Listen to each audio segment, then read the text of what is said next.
ಅಂಬಾ, ಇಲ್ಲಿ ಬಂದು ಕೂತ್ರೆ ನೀನು ಆ ಚಂದ್ರನ್ನೇ ನೋಡ್ತಾ ಕೂರ್ತೀಯಲ್ಲ. ಚಂದ್ರ ಅಂದ್ರೆ ಅದೇನ್ ಹುಚ್ಚು ನಿಮ್ಗೆ? ಹೌದು ಸೇವಂತಿ, ಚಂದ್ರ ಅಂದ್ರೆ ಏನೋ ಒಂಥರ ಸೆಳ್ತ ನನ್ಗೆ. ಅವನ್ಗೂ ನನ್ಗೂ ಅದೇನೋ ನಂಟಿದೆ ಅನ್ಸುತ್ತೆ. ಬೇರೆ ಎಲ್ಲ ಬೆಳಕಿಗಿಂತ ಆ ಚಂದ್ರ ಕೊಡೋ ಬೆಳಕೆ ಅದೇನೋ ಒಂಥರ ಹಿತ ಕೊಡುತ್ತೆ ಮನ್ಸಿಗೆ. ಆ ಚಂದ್ರನ್ ಬೆಳ್ದಿಂಗ್ಳಲ್ಲಿ ನನ್ ಶಿವನ್ ಮುಖ ನೋಡ್ದಂಗೆ ಯಾವಾಗ್ಲೂ ಕನ್ಸ್ ಬೀಳುತ್ತೆ ಗೊತ್ತಾ? ಓಹೋ, ಇಲ್ಲಿದೆ ನಂಟು. ಆ ಚಂದ್ರ ಇರೋದು ಶಿವನ್ ತಲೆ ಮೇಲಲ್ವಾ, ಅದಕ್ಕೆ ನಿನ್ಗೆ ಚಂದ್ರ ಅಂದ್ರೆ ಬೆಳ್ದಿಂಗ್ಳಂದ್ರೆ ಅಷ್ಟಿಷ್ಟ. ಏನಕ್ಕೆ ಅಂತ ಕೇಳಿದ್ರೆ ನನ್ನ ಹತ್ರನೂ ಹೇಳೋದಿಕ್ಕೆ ಸರಿಯಾದ ಕಾರಣ ಇಲ್ಲ ಜಲ್ಜಾ. ಶಿವ ನನ್ನ ಉಸಿರಲ್ಲೇ ಬೆರ್ತಿದ್ದಾನ ಅನ್ಸುತ್ತೆ. ನಾನು ಉಸಿರಾಡ್ತಿರೋದು ಆ ಗಾಳಿನಲ್ಲ, ನನ್ ಮಹಾದೇವನ್ನೇ ಅನ್ಸುತ್ತೆ. ಅವನಿಗೆ ಅಭಿಷೇಕ ಮಾಡೋ ಆ ಜಲ, ಅವನ್ ಪಾದದ ಮೇಲೆ ಬೀಳೋ ಹೂವು, ಅವನಿಗೆ ಆರತಿ ಮಾಡೋ ಆ ದೀಪ, ನನ್ ಶಿವನ್ ಮೈ ಮೇಲಿರೋ ರುದ್ರಾಕ್ಷಿ, ಆ ವಿಭೂತಿ, ಇದೆಲ್ಲ ಅದೆಷ್ಟು ಪುಣ್ಯ ಮಾಡಿದ್ವು.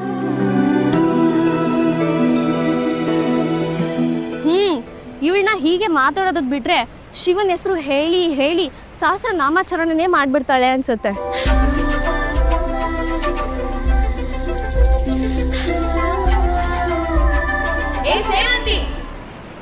ರಾತ್ರಿ ಆಯ್ತು, ಮನೆಗೆ ನಡೀರಿ. ಅಂಬಾ, ಅಮ್ಮ ಕರೀತಿದ್ದಾಳೆ. ಜಲಜ, ವನಜ, ಇನ್ನು ಸ್ವಲ್ಪ ಹೊತ್ತಲ್ಲಿ ನಿಮ್ಮಮ್ಮಂದರು ಕರೀತಾರೆ.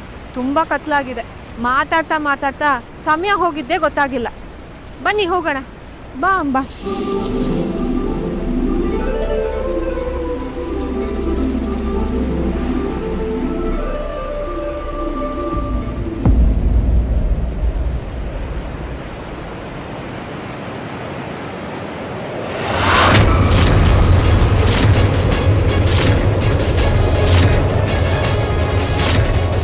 ನನ್ಗೇನಾಗಿದೆ? ಇದು ಯಾವಾಗಿನ ನೆನಪು? ಎಲ್ಲಿನ ನೆನಪು? ಯಾಕೆ ಪದೇ ಪದೇ ಬಂದು ನನ್ನೇ ಕಾಡ್ತಿದೆ? ಯಾವುದು ಕನ್ಸಲ್ಲಿರೋ ಹಾಗೆ ಅನಿಸ್ತಿದೆ. ಇದನ್ನ ಯಾರಿಗೂ ಹೇಳಕ್ಕಾಗ್ತಿಲ್ಲ. ಹೇಳಿದ್ರು ಅವ್ರು ಯಾರಿಗೂ ಅರ್ಥ ಆಗ್ತಿಲ್ಲ.